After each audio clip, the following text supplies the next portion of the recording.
नमस्कार, आप देख रहे हैं आज तक। लगातार हम बने हुए हैं इसी विषय पर, मसूद पर मुंह बंद। 3 बड़ी बातें आपको बताते हैं जिससे आप समझ जाएंगे कि अभी ये परिस्थिति क्या है। सबसे पहले, पाक विदेश मंत्रालय के प्रवक्ता कहते हैं कि मसूद अजहर पर हमारे पास कोई जानकारी नहीं है। पीएमओ की तरफ से जो चिट्ठी है उसमें जैश के कुछ कार्यकर्ताओं पर संदिग्धों को हिरासत में लिया गया है, हमारे पास यही जानकारी है। यहां हिंदुस्तान में भी विकास स्वरूप यही कहते हैं।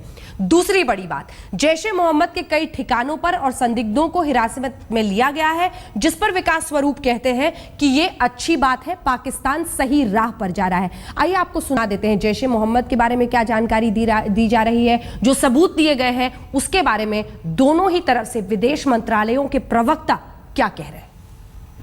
और इसको मिलकर जो है ख़त्म करने की ज़रूरत है। और हमने बार बार इस चीज़ को दोहराया है और ये तवक्को की जाती है कि जब इस तरह के वाक़यात हों तो उसमें जो है दोनों ममालिक आपस में जो है वो मिलकर जो है उसको हल करने के मसले को हल करने की कोशिश करें। पठानकोट घटना से जुड़े आतंकवादी तत्वों के विरुद्ध की जा रही जांच में महत्वपूर्ण प्रगति हुई है। हमने जैश ए मोहम्मद के सदस्यों की गिरफ्तारी का भी संज्ञान लिया है। जैश ए मोहम्मद पर की गई कार्रवाई एक महत्वपूर्ण एवं सकारात्मक पहला कदम है। दोनों ममालिक आपस में राब्ते में हैं, जैसे मैंने शुरू में कहा, ताकि फॉरेन सेक्रेटरीज की मीटिंग की तारीख जो है वो तय की जा सके। विदेश सचिव ने अपने पाकिस्तानी समकक्ष से आज बात की है।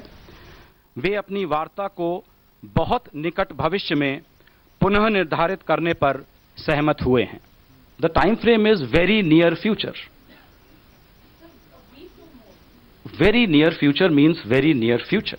I'm not going to parse very near future. As I said, the two foreign secretaries have mutually agreed, so I don't understand. मियां बीवी राजी तो क्या करेगा काजी? तो चलिए, मियां बीवी राजी क्या करेगा काजी। फॉरेन सेक्रेटरी जल्द से जल्द मिलेंगे। तारीख तय नहीं है, लेकिन दोनों देशों के विदेश सचिव मिलेंगे, बातचीत होगी। सभी खास मेहमान हमारे साथ बने हुए हैं जिनसे हम चर्चा कर रहे हैं। मैं एक बार अब आपके पास आना चाहती हूँ सहगल साहब। ये क्या इसको, इस थ्योरी को बाई करना चाहिए जिसे अंग्रेजी में कहते हैं, इस दलील को मानना चाहिए कि अभी खुलकर वो नहीं बता रहे हैं लेकिन पूरा पाकिस्तान जानता है कि हिरासत में मसूद अजहर है, संदिग्धों के खिलाफ कार्रवाई हुई है, उन्हें हिरासत में लिया गया है, ये पुष्टि हो रही है, और जैश के ठिकानों पर छापे संतोषजनक है? देखिए, इस बारी जो पाकिस्तान ने कार्रवाई की, हाँ, मज़ार शरीफ में और पठानकोट में, हाँ, वो इस माफिक थी जिससे पाकिस्तान हर प्रकार से दुनिया के सामने एक्सपोज हो गया है। एक्सपोज हुआ है। इसमें नॉन स्टेट एक्टर्स नहीं थे, हाँ, स्टेट एस्टेब्लिशमेंट इन्वॉल्व थी। जो मज़ार शरीफ में कार्रवाई हुई उसमें बिल्कुल पाकिस्तान की फौज के आदमी थे। अफगानिस्तान से बाकायदा जानकारी दी गई है सबूतों के साथ कि ये तो पाक आर्मी ने कराया मज़ार शरीफ में। और जहां तक पठानकोट का ताल्लुक है, हाँ, इसमें भी बहुत बड़े पैमाने पर हर प्रकार का सपोर्ट, हर प्रकार की असिस्टेंस, हर प्रकार की ट्रेनिंग की सुविधा, हर प्रकार का इक्विपमेंट जो है ISI और पाकिस्तान आर्मी ने दिया।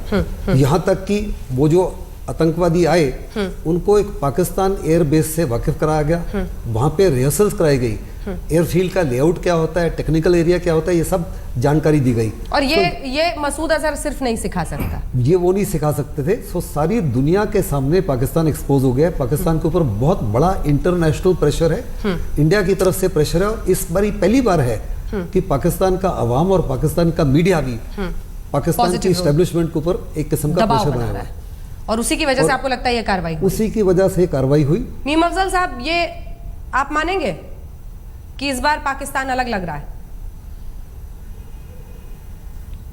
नहीं, मुझे बिल्कुल नहीं लग रहा। मेरा ये मानना है कि ये थोड़ा सा वक्त का इंतजार करेंगे, और अगर इन्हें पॉजिटिव कार्रवाई करनी होती तो ये सबसे पहले मसूद अजहर की गिरफ्तारी को ऑफिशियल करते हैं, और अगर इसको ऑफिशियल कर देते तो शायद बातचीत कुछ आगे बढ़ सकती थी, और मुमकिन है कल भी हो सकती होती।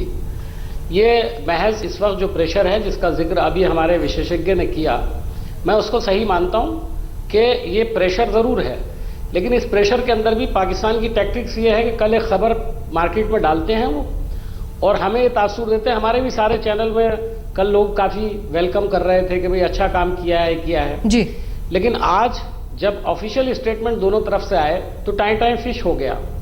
अब आप देखिए, नहीं लेकिन अफजल साहब क्या पीरजादा साहब की इस थ्योरी को बाई करना चाहिए, क्योंकि देखिए अभी तो जानकारी आई कि वो हिरासत में है, लेकिन उसने बाकायदा एक लिखित तरीके से डराने के लिए लोगों को वर्ड्स छोड़े हुए थे, जिसको बाकायदा ऑडियो टेप के जरिए उनकी साइट पर डाला गया है, जिसमें वो धमका रहा है न सिर्फ भारत को बल्कि पाकिस्तान को भी कि मैं दोनों देशों को तबाह करूंगा।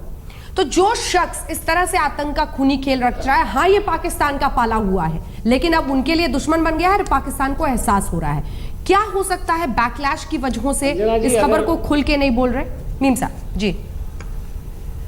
देखिए अंजना जी, मैं शायद पहला प्रवक्ता था जिसने इस वाक़े के फौरन बाद कहा था जो पठानकोट में हुआ। हाँ। उस वक्त मैंने कहा था ये नवाज शरीफ और भारत के जो प्रधानमंत्री हमारे मोदी जी हैं, दोनों के लिए एक बहुत बड़ा चैलेंज है जैश ए मोहम्मद की तरफ से, और इसको पाकिस्तान को समझना चाहिए। हाँ। अगर वो रिश्तों को कुछ वाकई आगे ले जाना तो मैं आपको बता दूं, पाकिस्तान में अवामी प्रेशर भी बहुत बढ़ चुका है जी।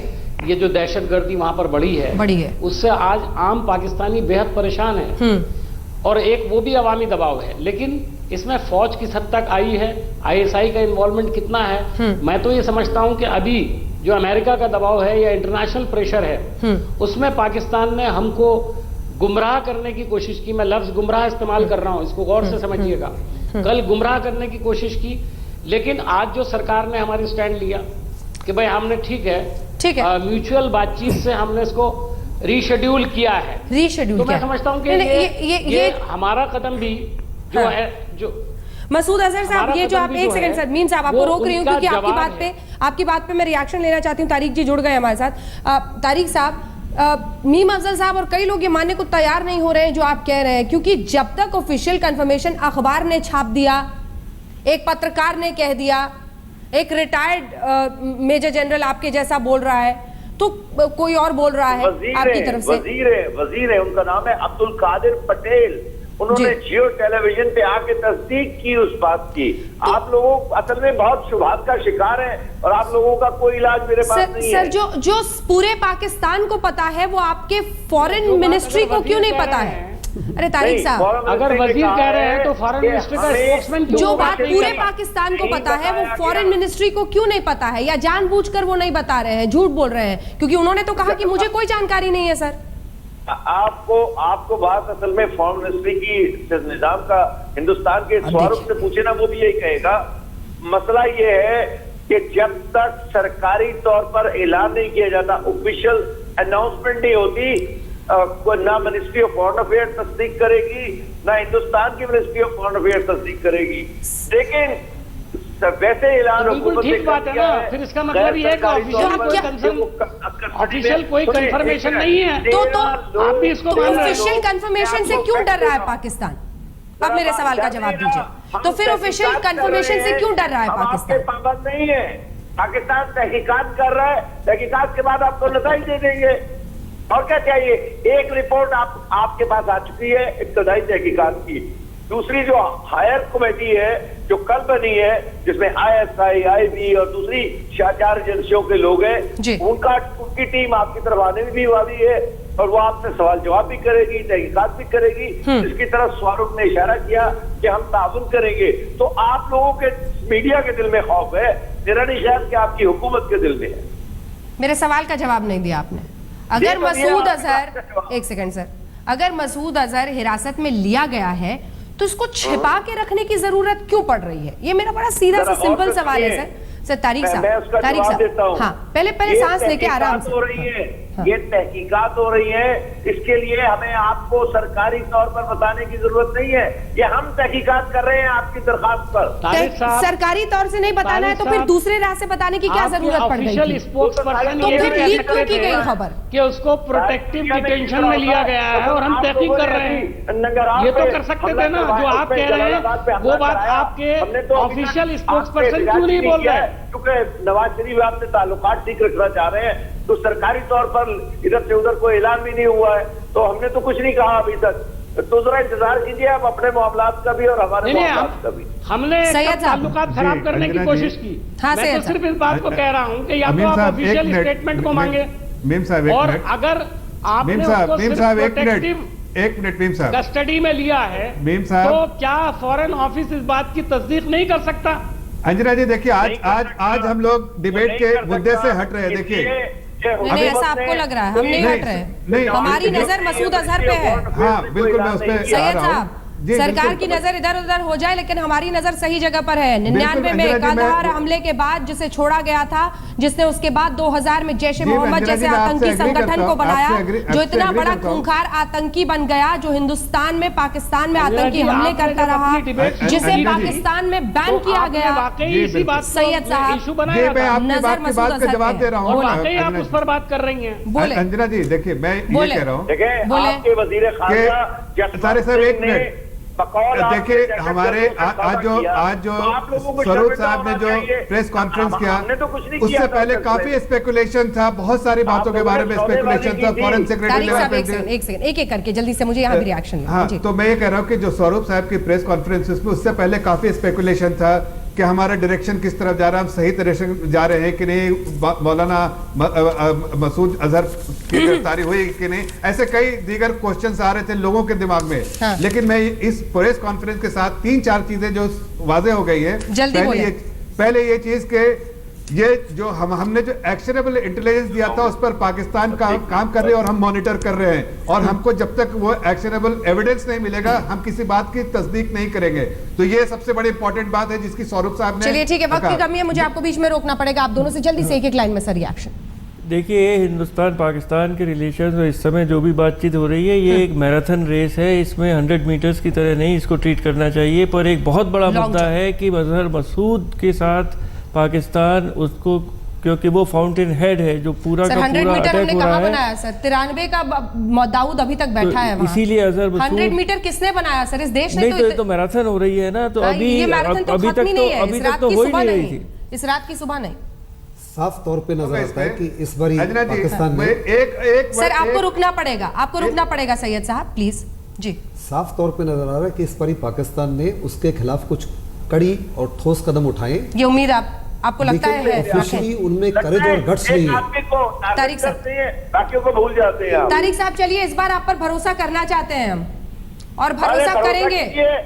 भरोसा कीजिए, क्योंकि आपकी हुकूमत जो है अच्छा हो कि जिस मसूद अजहर के बारे में आप और आपकी मीडिया कह रही है कि वो हिरासत में ले लिया गया है, वो वाकई हिरासत में हो, क्योंकि वो हिंदुस्तान का गुनहगार है, उन तमाम मौतों का गुनहगार है जो न सिर्फ इधर बल्कि सरहद पार भी, क्योंकि जैश ए मोहम्मद ने न जाने कितने आतंकी घटनाओं का इंजाम दिया। सभी का बहुत बहुत शुक्रिया हमारे साथ इस चर्चा में शामिल होने के लिए। देखते रहिए कॉमेडी नाइट विद कपिल में पलक का किरदार निभाने वाले किक्कू शारदा को गिरफ्तार कर लिया गया है। बाबा राम रहीम की नकल करने की वजह से उन्हें गिरफ्तार किया गया है। हरियाणा पुलिस उन्हें मुंबई से गिरफ्तार कर कैथल लाई है, जहां कोर्ट ने Give the lady a chance. You've asked a question. Go ahead, ma'am. Wait for a mic. Sir, please give her the mic. Sir, I just want to ask, when I ask from the people that who want to join